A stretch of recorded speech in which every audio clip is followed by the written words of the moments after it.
Hi, I'm Ignacio Prada. I'm 26 years old and a journalist from Madrid, Spain. I completed my degree at Complutense University in 2010 and I would like to continue developing my career. Just after graduating from university, I was very lucky because I started working at ABC newspaper. That's one of the most important dailies of Spain.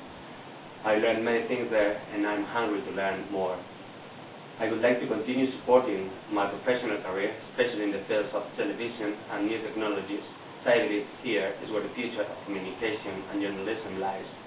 Living in and working in an English-speaking country requires me to speak English all the time. This would be a challenge for me, and I know that won't be easy. However, I am more than prepared to challenge myself, continue learning, as well as improve my English skills. By providing me with this grant, the University of Navarra will open many doors, and I am committed to working hard, achieving results, and I'm certain that will be a very positive experience for everybody. Thank you for listening.